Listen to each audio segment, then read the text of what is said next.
$1 trillion பொருளாதாரம் என்ற இலக்கின் ஒரு பகுதியாக கோவை மாஸ்டர் பிளான் 2041 முதலமைச்சர் மு.க. ஸ்டாலின் வெளியிட்டுள்ளார். தமிழ்நாட்டை 2030ஆம் ஆண்டுக்குள் $1 டிரில்லியன் பொருளாதாரமாக மாற்ற முதலமைச்சர் மு.க. ஸ்டாலின் தலைமையிலான அரசு பல்வேறு முன்னோக்கு திட்டங்களை செயல்படுத்தி வருகிறது. நமது இலக்கை அடைவதற்கான அனைத்து அடித்தளங்களையும் அமைத்து வளர்ச்சியின் பாதையில் வீறுநடை போடுகிறோம் என முதலமைச்சர் மு.க. ஸ்டாலின் தெரிவித்துள்ளார்.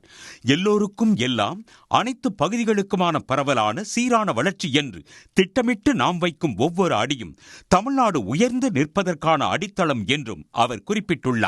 அதன் ஒரு பகுதியாக கோவையின் வளர்ச்சியில் பெரும் பங்காற்ற உள்ள 1531 சதுர கிலோமீட்டர் பரப்பளவு கொண்ட கோயம்புத்தூர் உள்ளூர் திட்ட பகுதியின் 2வது முழுமை திட்டத்தை முதலமைச்சர் வெளியிட்டுள்ளார்.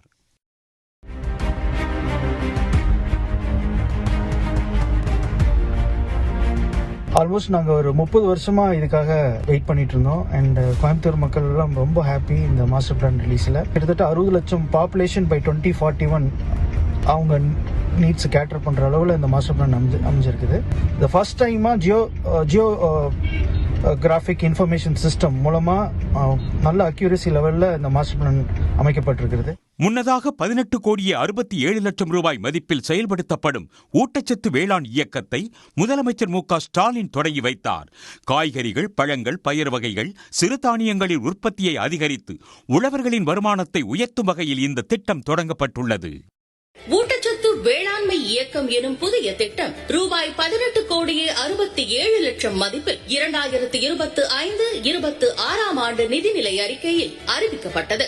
ஊட்டச்சத்து வேளாண்மை இயக்கத்தின் கீழ் 15 லட்சம் காய்கறி விதை தொகுப்புகள், 9 லட்சம் பழச்செடி தொகுப்புகள் மற்றும் 1 லட்சம் பயறு வகை விதை தொகுப்புகள் விவசாய பெருமக்களுக்கு வழங்கும் வகையில் இப்புதிய திட்டத்தினை மாண்புமிகு தமிழ்நாடு முதலமைச்சர் அவர்கள் இன்று தொடங்கி வைத்தார்கள்.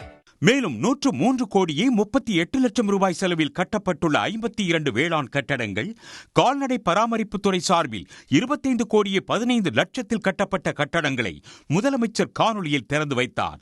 திருச்செந்தூர் முருகன் கோயிலில் 10,57,00,000 ரூபாய் மதிப்பீட்டில் கட்டப்பட்டுள்ள 52 அறைகளுடன் கூடிய பக்தர் தங்கும் விடுதியையும் திறந்து வைத்தார். உடனுக்குடன் செய்திகளை தெரிந்து கொள்ள சன் நியூஸ் பெல் ஐகானை கிளிக் பண்ணுங்க.